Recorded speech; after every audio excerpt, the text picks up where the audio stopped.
भगवान गोपाल कृष्ण बनते हैं।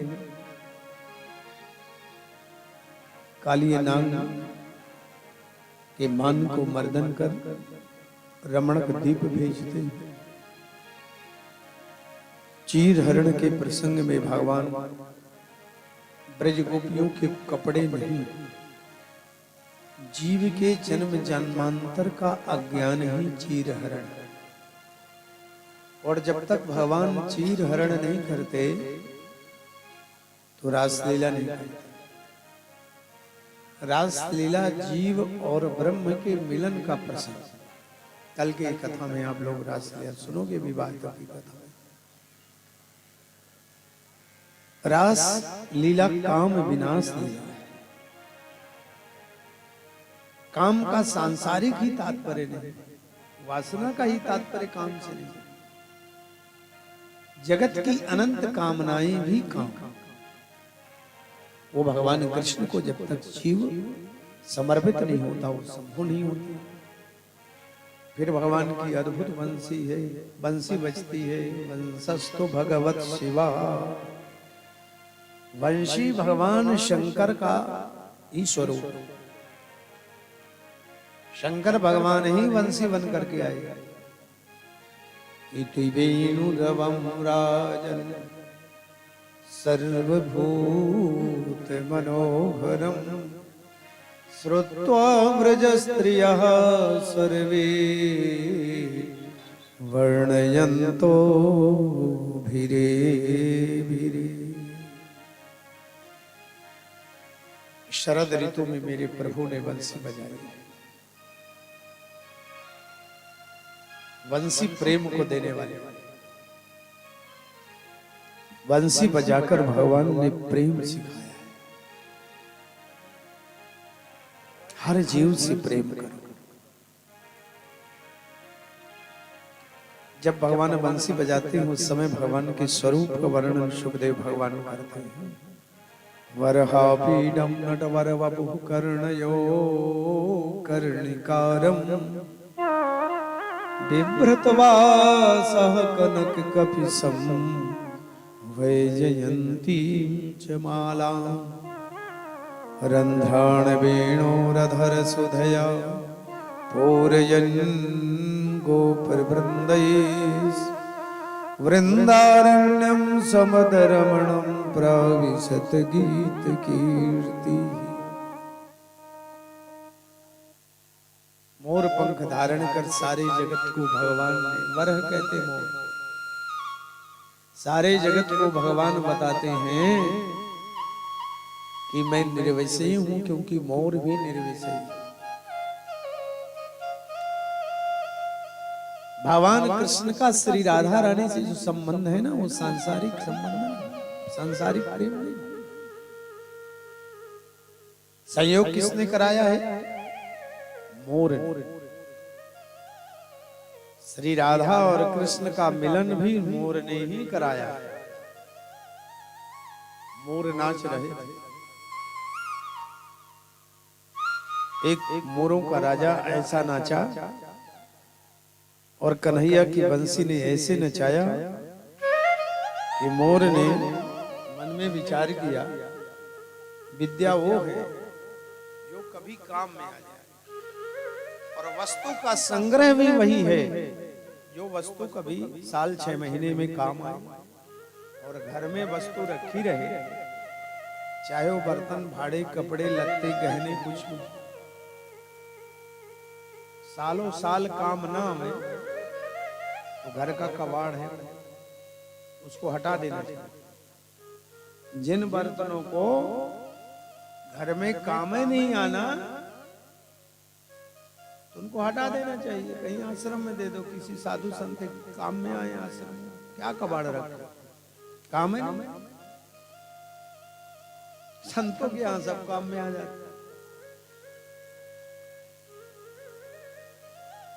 इतनी साड़ियां ढेर लगा लगा के क्या करो, गरीबों को बांट।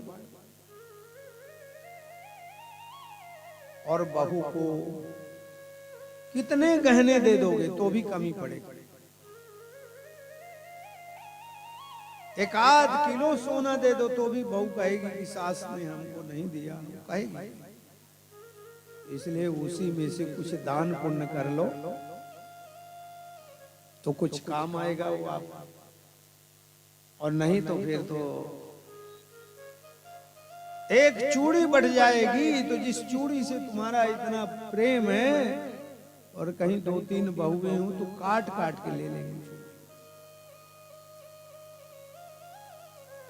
इतना खतरनाक जमाना, तो कुछ दान पुण्य कर लो, उसी में सार्थकता है, बाकी तो सब नहीं छोड़।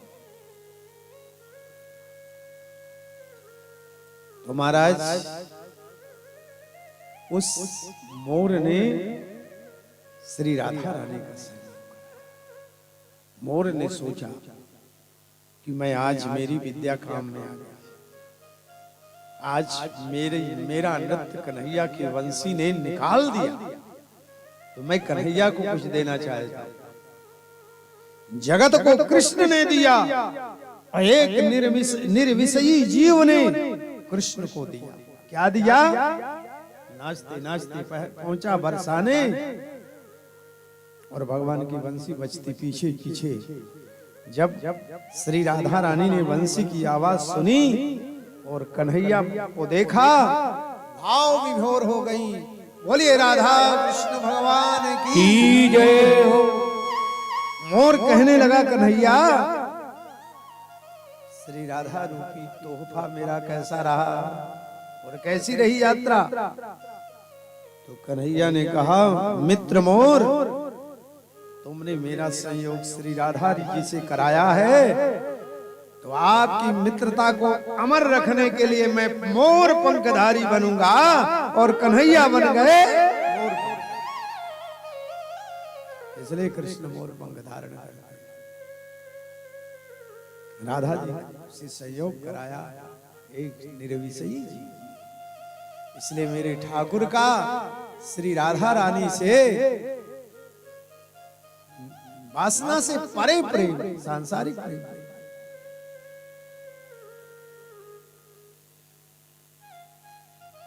ये वंशी अच्छुण्यतां फलमिदं न परं विदामः, सख्य पशून् विवेशयतो वयस्य वक्त्रं व्रजैस्य सुतयोरनुमेनुजुष्टं, यैर्वा निपीत मनोरक्त कटाक्ष मोक्षम। आंखों का सार्थक होना भगवान के दर्शन, तीर्थों में जाके भगवान के दर्शन।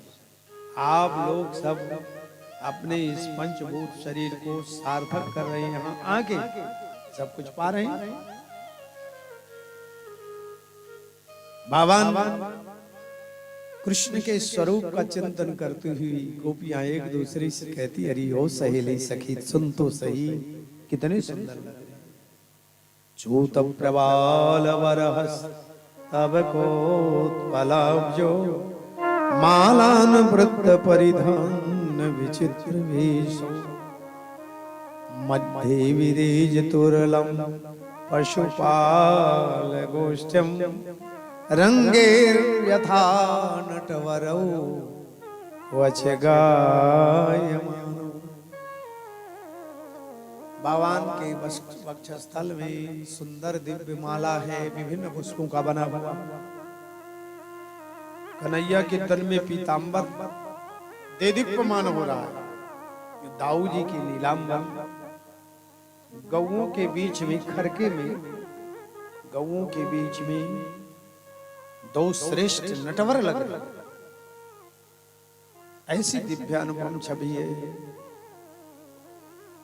जब भगवान ने बंसी बजाई तो बंसी की बजी ध्वनि सुनकर यमुना जी का जल रुक गया था। सावास्नुतस्तनपयः कवलास्मितस्थो, गौ माताओं के स्तनों से दूध धारा यमुना जी में प्रवाहित। गाय बहुत चतुर होती। क्यों चतुर होती? सारा दूध दूहने वाले निकाल लेते। कामना रहती है हम सब दूध निकाल बछड़े के लिए ना कुछ बचाए, तो गौ माता अपने बछड़े के लिए खींच लेती दूध, चढ़ा लेती है। आप लोग कहते हैं ना गाय दूध चढ़ा रहे, अरे वो न चढ़ाए तो अपने बच्चे को भूखे रखे।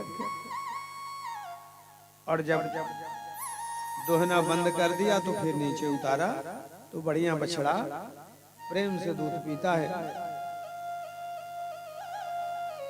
आज गौओं ने भगवान की बंसी सुनी तो भूल गई अपने आप, ऐसी दुग्ध धारा बही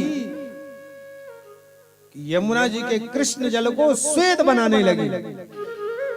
नद्यस्तदा तदुपधार्य मुकुंद गीतो मावर्त लक्षण मनो भव भग्न वेगा आलिंगन स्थगित मूर्ति भुजैर्मुरारे गृह्णन्तु पादयुगलम् कमलोपहार। नदी का जल, यमुना जी का जल रुका। यमुना के तटवर्ती वृक्ष भगवान बैठे थे कदम्ब वृक्ष की डाल पर, और चरण यमुना जी ले रही थी। पुष्प आए, यमुना जी लाई और चरणों में समर्पित होकर के कहती हैं, मेरे तटवर्ती वृक्षों की भावांजलि पुष्पांजलि है प्रभु आप स्वीकार करें।